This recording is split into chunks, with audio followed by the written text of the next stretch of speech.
A very good evening to all of you. So before starting this class, I have post two pictures in which the number of the electrons contributed by the ligands are there. So just first you make the table and it will be easy for you to understand the video. Take the chart of the number of electrons contributed by the ligands.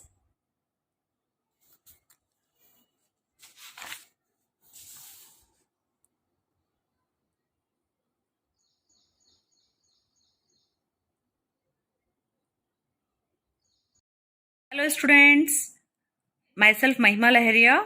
Welcome you all in today's class. Our today's class topic is the 18 electron rule and the stability of the organometallic complex. In this topic, we will talk about 18 electron rule as well as our 16 electron rule. So why we are using these rules, as we can say that this electron rules helps us to explain the stability of the organometallic complexes. So the stability of the organometallic complexes, that is our first row transition metals, is explained or predicted by the 18 electron rule. So you can see the element there are these are our transition elementals. So we can study the stability of these elements with the help of our 18 electron rule and the 16 electron rule. This I have marked with the blue pen. These elements, nickel, rhodium, palladium, iridium and the platinum, these elements forms the square planar complexes and their stability is explained with the help of our 16 electron rule. We will talk about the 16 electron rule as well as.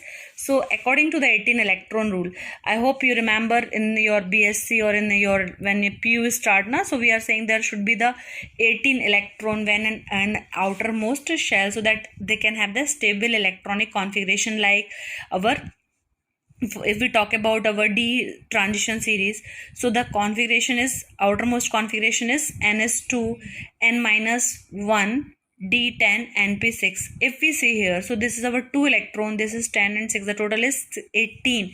So if this type of configuration is present, that means that our complex is stable. So that to explain this, how it is possible, so this 18 electron rule come in front, and for our third and second row we are using 16 electron rule for the square planar complexes mostly, and generally the square planar complexes with the low spin d8 metal ions of rhodium, our iridium in the first oxidation state, nickel, palladium in the second, platinum, all these obey the 16 electron rule. So first let us see the detail of our 18 electron rule. So I hope please note them. So I have solved with many examples. So in 18 electron rule, how we are finding the complex stability. So what is the formula? It is the total number of the electrons present in the metal's valence shell, means that is in the s plus d orbitals. Here we have to this is the important rule. Sometime you will get the confused. So you have to write the electrons present in the s as well as d orbitals plus the electron donated by the ligands. This formula you have to learn. So with the help of this, you can easily count the number of electrons present in any complexes. It is the number of electrons present in the valence shell, that is s as well as d plus the electron donated by the ligand will give you the total number of the electron present in the complexes. So let us see one example. It's the first example. So if we CO whole 5, so we know what is atomic number of iron. It's our 26. So what is the configuration? We know that argon we will write, that is our 18 electron and 3d6 4s2. So how many electrons are present in the s and d? So s2 and d is 6. Total are 8 electron contributed by the iron. Then this is our carbonyl ligand. So in this video I will just give the pictures of the ligand's contribution, means the electrons contributed by the ligand, so that you can learn the number of electrons contributed by each electron. So here it is carbonyl ligand, so it is donating the 2 electrons to the metal atom. So here there are 5 carbonyls, so it will be 5 to the 10, so total number of electrons will be 18. Hence this complex is stable. So now I hope you have an idea how we will explain the stability of the complex. If there are total number of 18 electron, so that complex is stable. Next example, CrCO whole 6. Similarly, what is the atomic number of the chromium? The atomic number of chromium is 24. Configuration will be again Ar means argon 18 electron, then 3d4 4s2. So total number of electron contribution by chromium is 6 electron. How many ligands are there? 6. So 6 ligands, each carbonyl contribute 2 electrons. So 6 2s are 12, 12 and 6 18. So this complex is also obeying the 18 electron rule. Next is very simple example, NiCO whole 4 nickel tetracarbonyl. So nickel, what is the atomic number? Atomic number is 28. Configuration will be 3d8 4s2. So total electron in the D and S. So here this you have to remember, in many books it is not mentioned clearly, so sometimes the students gets confused. If only you will take D, so D will have only how many? 8. But you have to remember total number of electron contributed by the metal will be 10, as we are seeing D as well as the S. So 10 electrons. How many carbonyl ligands are there? 4. So 4 2s are 8. It will be your 18 electron again. So this is also a stable complex. Next is NiPF3 whole 4. So this here, our PF3 ligand donate 2 electrons. I will give the picture also, so you can note down number of electrons donated by the ligand. So PF3 ligands donate 2 electrons.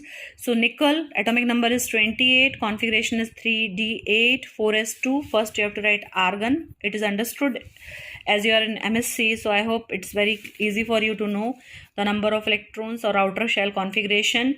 3d8 4s2. So total number of nickel is 10 electrons. PF3, each ligand contribute 2 electrons. So 2 electrons multiplied by 4. So 2 4s are 8. So you can write 18 electron total. So again this complex is stable. Next example, FeCO whole 4 PPH3. So here triphenyl phosphine ligand, again the contribution of the ligand is 2 electrons. So here only one ligand is triphenyl phosphine.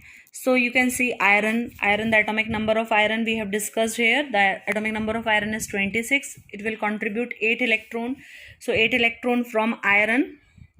Then 4 carbonyl, each will contribute 2 electron. So 4 2s are 8. And this triphenyl phosphine will contribute 2 electrons. So total number of electrons will be 18. Hence again this complex is stable. So you can just practice these examples. Next example, MnCO whole 5. So what is the atomic number of manganese? 25. Configuration Ar, argon 3d5 4s2. Total 17 electron in D and S. Total 7 electrons. How many ligands? Carbonyls are 5. 5 2s are 10 electrons.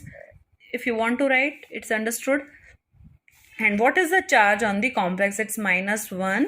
So we will add all these things. 7 plus 10 plus 1. Total number of 18 electrons. This is also stable. Next is CO. This is cobalt. What is the atomic number of cobalt? 27. So configuration will be 3d7 4s2. So total electrons D and S total will be 9. So 9 electrons. Then how many carbonyl ligands? 4. Contribution of each ligand is our 2 electrons. So 2 4s are 8. So total will be our 18 again, because the charge on the complex is -1. So total so this is our these complexes obey the 18 electron rules and they are stable. Now next we will see the dinuclear organometallic complexes as Mn2CO whole 10. Mn means manganese, and the this is our carbonyl ligands. This is our 10 number. So now manganese, what is atomic number? It's 25. Configuration will be 3d5 4s2. So total number of electron contributed by manganese is 7 electron. As there are 2 manganese, so we will write 14 electrons. Now 10 carbonyl ligands, each will contribute 2 electrons. So you can write here 10 into 2. So it will be your 20 electrons. And as this is a dinuclear complex, so when you will see the structure, there will be a bond like this. So these have 2 electrons in between the 2 manganese, and they also contribute the 2 electrons. Now total number of electrons will be 14 plus 20 plus 2 will be 36. And as this is for the 2, atom, 2 manganese. So we will divide 36 by 2. So you will get again 18 electrons. Hence this complex is also stable. Once again you can see manganese, the atomic number is 25. Electron contribution by one atom is 7. So 2 manganese atom contributes 14 electrons. Carbonyl 10, then multiplied by 2, 20 electrons, and there is one bond between the two two manganese. So there will be 2 electrons in this bond. So 2 electrons, total will be 36 for this complex. But if you say for one manganese species, means 18 electron for per manganese atom. So this is again forms a stable complex. Next is CO a whole 8, means cobalt. This is our octa carbonyl. Okay, so here again cobalt atomic number is 27, configuration is 3d7 4s2, and the valence electrons are 9. So again this is our CO2, means there are 2 cobalt atom. Again there will be one bond between the 2 cobalt atom. So there are 2 CO. So 1 CO contribute 9 electrons. So 9 2s are 18. Then 8 carbonyl, 8 2s are 16, and CO and CO. There will be 2 electrons between the 2 atoms to form one bond. So 2 electrons again 36 for this complex, and for particular CO we will calculate. So we will divide 36 by 2, you will get 18. So these are the some examples for your 18 electron rule. Now next we will see some of the examples for the 16 electron rules. So there is no much difference between the 18 electron and the 16 electron. That is that there are many complexes which will follow the 18 electron rule, and there are some complexes which will follow the 16 electron rule. Both are the stable. So as we discussed हमारा जो 16 electron rules is followed by particularly our rhodium, iridium, palladium. As we discuss this rhodium, palladium, iridium, platinum, nickel, all these elements or low spin complexes of D8 means they will have the square planar structure and geometry, and they will follow the 16 electron rule. So some examples for the 16 electron rule I have solved. So first example is platinum Cn whole for 2 minus. As we know that platinum, what is the position of the platinum? You remember, I hope you can see it is after your palladium. Okay, so this line, the atomic number of palladium is our platinum is 78, platinum 78. So it will have the square planar complexes, and so what is atomic number of platinum? It is 78. Electronic configuration is 5d9 6s2. So again if we see the total electronic configuration, it is our xenon 4f14 5d9 6s1, but we have to see d and s. So the contribution by d is 9 electron and s 1. So total number is 10 electron contributed by platinum. So in short, because you have to solve many complexes, so you don't have to remember all the electronic configuration, just you can remember xenon 4f14 5d9 6s1, but only we need to solve this 18 electron and 16 electron rule, d and s electron. So your total number of electron will be 10. Now cyanide ligand, as we know this ligand is having the charge Cn-1, so it contributes how much? It will give the 1 negative charge. Cn-1 is there. So 4 electrons contribution, 1 electron contribution by the 4 cyanide ligand. So it will be 4. Then formal charge on the complex is 2 minus. So we will write 2 electrons. So total will be 10 plus 4 plus 2 means 4 plus 2 plus 10 will be 16 electron. Hence this is stable complex, and this have the square planar geometry. It's very simple to make the structure. So 4 cyanide and the complex will have the 2 minus charge. Generally these square planar complexes, you have seen the hybridization dsp2. So it is example for the 16 electron rule. Next is NiCN whole for 2 minus. So nickel, what is atomic number? It is 28. So configuration is 3d8 4s2. So the electron contribution by the nickel will be 10 electrons. I have written in the short. Cyanide, the charge is -1. The contribution for the cyanide is 4f, the contribution by each cyanide will be 1 electron. So there are 4 cyanides, so there will be 4 electron, and the charge on the complex is 2, so it will be 2 electrons, total will be 16. So this is this complex again with the 16 electron rule, hence this is also a stable, and again the geometry is our square planar. Then next is our palladium complex. So the palladium, you know the position of the palladium, it is in our nickel line. So nickel 28, it is our 46, so it's having the atomic number 46. So as we know, there are many exceptional in the configuration also.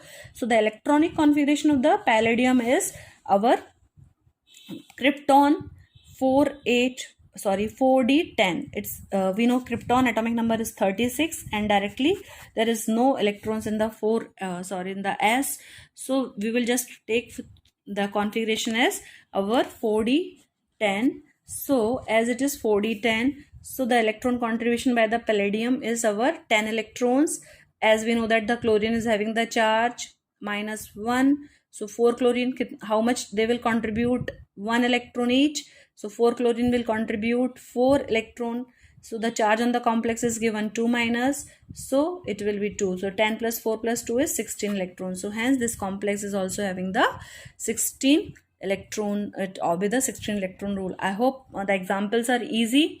You try, and if you are having any doubts, you can ask me. If possible, I will give some more examples for the 16 electron rule and 18 electron rule as well. So thanks for watching. Do share with your friends. This in last, you can see this, I have make the code to learn the elements. This is our D block elements, so it's easy to learn these elements. I hope in class we have already discussed 2-3 times. You can take the screenshot. That is our first 3D series, 4D series and 5D series. So this is scooty when car में phaco नहीं कूड़ा zinc. So it starts from our scandium, titanium, vanadium, chromium, magnesium, iron, cobalt, nickel, copper, zinc. So the code is scooty will cover 2, scandium and titanium. This is vanadium, chromium, magnesium, iron, cobalt, nickel. So just you write it down, scooty when car में phaco नहीं कूड़ा zinc. Then next is our 4D series. It's yttrium, zirconium, niobium, molybdenum, tactinium, ruthenium, radium, palladium, and silver and cadmium. So just यारी जरा सी निभा मौत तक रुक राह में पड़े हैं आग कंकड़. So it's easy. I have written in Hindi also as well as English. So next is our 5D series. It's our lanthanum. So lanthanum, hafnium, tantalum, tungsten, rhenium, osmium, iridium, platinum, gold, and your mercury. So just it's la hafta वा रे osmium की iridium से पिटाई और होगी. So just you learn this. I have written in English as well as Hindi. Take the screenshot and complete your notes. I hope the video is easily understood. So thanks for watching. Do share with your friends.